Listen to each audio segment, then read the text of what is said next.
nombre es Adriana y hoy finalizamos con este tercer video la lección número 6 de la materia Conducta y Carácter Cristiano del Instituto Superarte. En nuestros dos videos anteriores tocamos el tema del resentimiento, la amargura y sus causas y efectos. Y a la luz de lo compartido en nuestros dos encuentros anteriores, tengo dos preguntas para hacerte.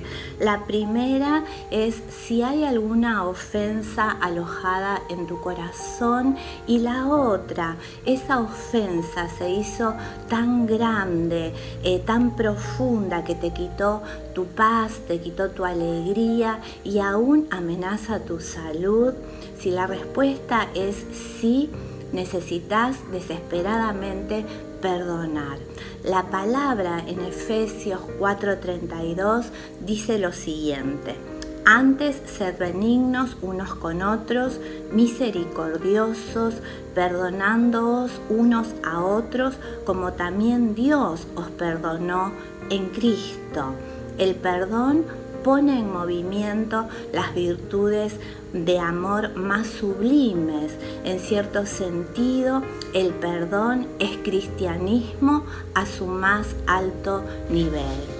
Irónicamente, aun cuando sabemos que perdonar es lo que nosotros necesitamos, hay dentro de nuestros corazones emociones que se resisten a hacerlo. ¿Qué podemos hacer entonces? Nuestras posibilidades son limitadas. Podemos dejar que esas emociones nos esclavicen por el resto de nuestra vida, o bien podemos pedirle ayuda a Dios para que nos libre definitivamente de cada una de ellas. Pero el método de Dios para librarnos de esas emociones negativas es el perdón, y nosotros nos resistimos porque es algo contrario a nuestra respuesta natural, a nuestra reacción normal al ser heridos, porque para poder perdonar tenemos que hacer algo que nosotros no deseamos hacer. Todos en este tiempo somos parte de la generación del sentirse bien. Nuestro lema de vida es: si te hace sentir bien, hacelo. Todo esto entre comillas. Pero la vida está llena de cosas que hacemos aún cuando no nos gustan. ¿A quién le gusta salir de la cama en un día de invierno frío muy temprano? ¿A quién le gusta pagar impuestos? ¿A quién le gusta ir al dentista? ¿A quién le gusta someterse a una operación a corazón abierto o cualquier otro tipo de cirugía? Pero sí, es verdad, hay sentimientos o emociones que gritan: me niego a perdonar, pero tales sentimientos no pueden estorbarnos en el camino de ese acto dador de vida que es el perdonar a los que nos ofenden. Y siendo honestos, sinceros, tenemos que reconocer que si esperamos sentir el deseo de perdonar, puede pasar un larguísimo tiempo hasta que esto suceda. Quizás puede llegar a pasar el resto de nuestra vida sin que sintamos ese deseo de perdonar a aquel que nos ha herido. Hay veces que en la vida tenemos que hacer lo que es recto, aun cuando sintamos que nos resulta desagradable. Jesús nos dijo que debemos perdonar a nuestros enemigos. No importa lo que nos hayan hecho, ni cómo nos sentimos nosotros con respecto a ellos. Debemos responder con amor a todos los que nos hieren, dándoles el mismo valor que Cristo les da. Y verdaderamente Cristo es nuestro ejemplo. Cuando las gotas de sudor de sangre corrían por su frente, Jesús le dijo al Padre: Padre, si quieres, pasa de mí esta copa. Jesús no deseaba el látigo de sus atormentadores, no deseaba para nada esos clavos que traspasaron sus manos y sus pies. pies, ni deseaba ser coronado con espinas hasta sus cejas, no deseaba ser burlado, ridiculizado, abofeteado, no deseaba ser crucificado. Pero nuestro Salvador rehusó ceder a sus ansiedades, a sus miedos, hizo lo que tenía que hacer, dijo sí a la voluntad del Padre, dijo sí a la crucifixión. Y para nosotros tener que perdonar a otros es como tomar la vía dolorosa, el camino a la cruz. Nuestras emociones crean en nosotros una crisis de voluntad, pero debemos pedirle a Dios ayuda, debemos volvernos a Él en nuestro propio jardín de Getsemaní y decirle, no se haga mi voluntad sino la tuya. Y el perdón no es algo que podamos realizar nosotros solos. No tenemos dentro de nosotros el poder o la capacidad para hacerlo. Debemos permitir que la gracia del gran perdonador se manifieste a través nuestro. ¿Y quién mejor que aquel que supo perdonar todos los pecados de la humanidad pueda ayudarnos personalmente a perdonar cuando no sentimos el deseo de hacerlo? Perdonar es librar las partes culpables. Perdonar es la sincera decisión de exonerar a las personas que nos han herido de toda obligación incurrida cuando cometió el hecho.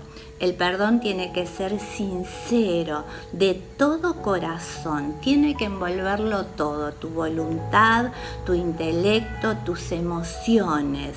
Tiene que envolver tu intelecto porque está basado en los hechos de una ofensa, y tiene que envolver tus emociones porque lleva el peso de todo lo ocurrido. Perdonar no es un sentimiento, es una decisión, y Dios nos dice que tenemos que perdonar. El perdón releva al ofensor de tener que pagarnos una deuda. Y cuando se ha cometido una ofensa, hay un imperativo moral que para pagar, ¿no es cierto?, cualquier compensación por el mal hecho. Ese sentido de justicia lo llevamos escrito en cada fibra de nuestro ser, pero el perdón cancela toda deuda moral. En Mateo 18, versículos 21 al 35, Jesús pronunció una parábola que es lo mejor para describir lo que es el perdón. Un rey decide ajustar cuentas con sus siervos. Cada siervo es traído delante del rey y a cada uno se le da el monto de su deuda. Uno de los siervos debía 10.000 talentos, el equivalente a millones de dólares. El siervo no tenía dinero para pagar la deuda, entonces el rey sentencia a su mujer y sus hijos a que sean vendidos como esclavos. El siervo se postró delante del rey y le rogó que le perdonase la deuda hasta que él pudiera pagar lo que debía. El amo, conmovido por este acto de humillación de su siervo, no solo le da más tiempo, sino que le perdona su deuda completa y deja libre a su siervo. Y ahora viene el resto de la historia. Este mismo siervo que recibió tan grande perdón, agarró a otro siervo que le debía a él 100 denarios, el equivalente a 20 dólares, y agarrándolo del cuello le exigió el pago total de su deuda. El hombre se postró a sus pies y le rogó que le otorgase más tiempo para pagar esta deuda, pero el primer siervo se rehúsa a hacerlo y mandó a ponerlo en la cárcel.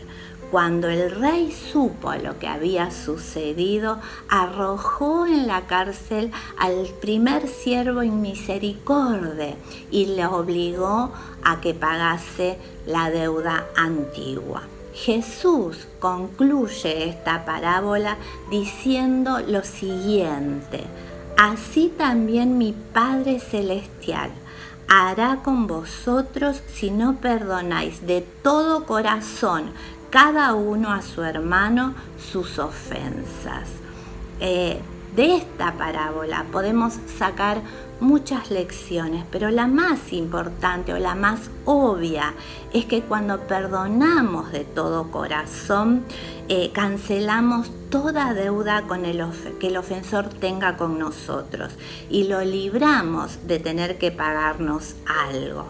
Y para ayudarnos a comprender lo que es perdonar, la Biblia nos da aproximadamente 75 descripciones de lo que es el perdón.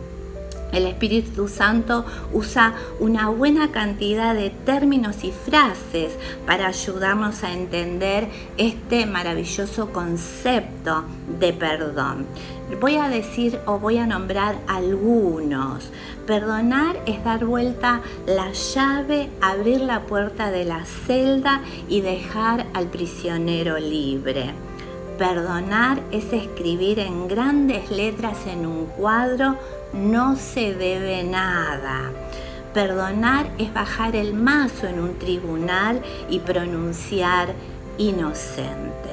Entonces llegamos a la conclusión de que cuando nosotros perdonamos conscientemente delante de Dios, cancelamos la deuda, perdonamos al prisionero y liberamos al ofensor.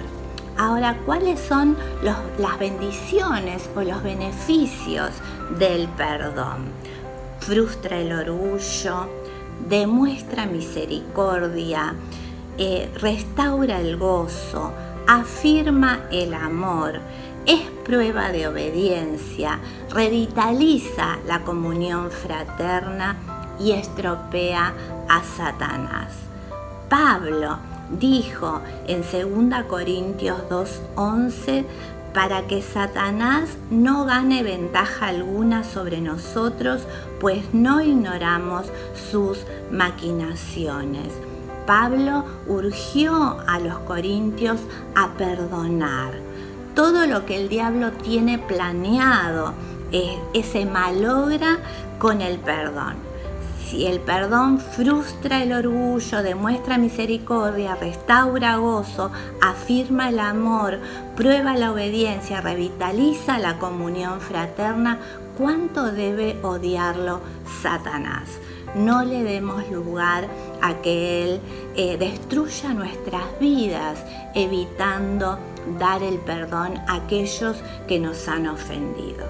Que Dios te bendiga.